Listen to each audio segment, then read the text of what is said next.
The extravaganza is over. Toppers of the table, India, get defeated by not exactly underdogs, Australia. There is nothing to be blamed, especially not the players. We as a nation raised the cup to the skies. Someone had to bring it back to earth.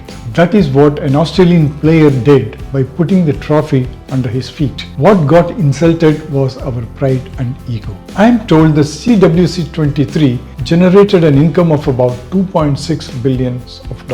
People flew in from all over the country and the world for various matches, paying exorbitant airfares, hotel accommodations and venue tickets. The media and the social media treated the Indian players like superstars. No other country in the world calls its players as gods and kings. King Kohli, Sachin God, Tala Dhoni.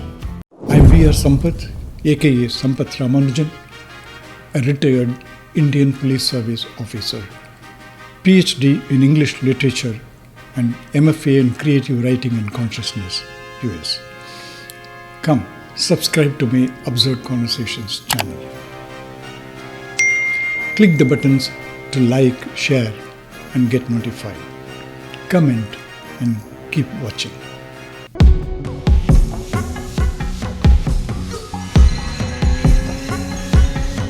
Today we are going to talk about World Cup Cricket 2023. The extravaganza is over. Toppers of the table, India, get defeated by not exactly underdogs, Australia. There is nothing to be blamed, especially not the players. The game was 50-50. We happened to get 49, giving them 51. That's all. Otherwise, we as a nation raised the cup to the skies. Someone had to bring it back to earth. That is what an Australian player did by putting the trophy under his feet. What got insulted was our pride and ego. I'm not condoning what Mitch Marsh did. I condemn it. It was rowdiness. It is an ICC trophy and was an insult to ICC and its members who contested the trophy. He and the Australian team should be punished. Apology not enough. Even that hasn't come so far. No Aussie should be hired for IPL. The T20 series should be called off immediately. I'm not going to analyze the matches or the outcomes. That's not my job. I'm going to look at it from a wider perspective. The host nation, that is India, the crowds and their behaviors, the media and the social media coverage. If I were to describe our nation's character or psychology in 2-3 words, they would be as follows: ostentatiousness, pompousness, showy, exclusivity. All have nothing to do with simplicity, sportsmanship and inclusiveness. The more the pomposity, the severe was the pain of losing the finals. CWC was primarily a sports event. It should have been treated as one. But because we are proud Indians, we treated the whole thing as an ostentatious and pompous festival running to several weeks. I am told the CWC-23 generated an income of about $2.6 billion.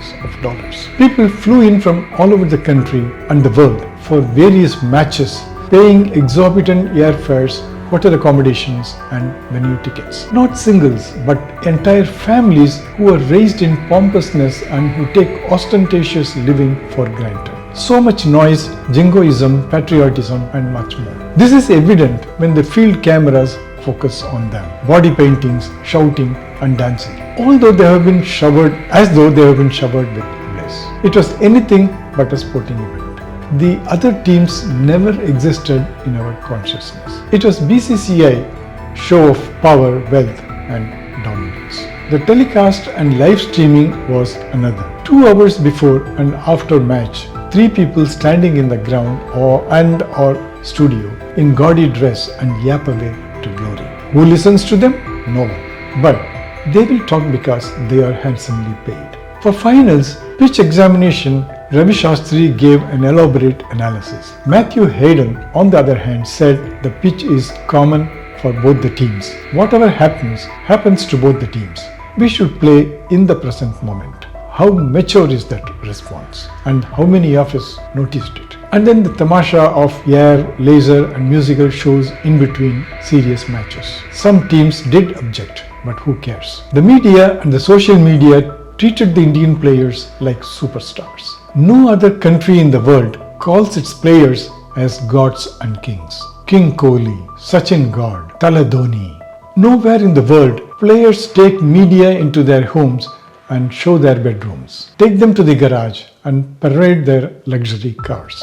Nowhere you will find hundreds of people outside the hotel where players are staying, singing and dancing and waiting for them to come out. Any player, even if he is in good form, will find it difficult to concentrate on the game well with all these distractions going on around him. So much praise, money, fame and internal politics. The team would find it difficult to work out their strategy if they are going to be preoccupied with the following photo shoot. But who cares? Outside the stadium, a motorcade of about 25 cars was seen meandering through the already choked traffic.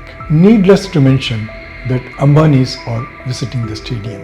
Nowhere in the world you can see such a show and pomposity of a private businessman as this. Thank you.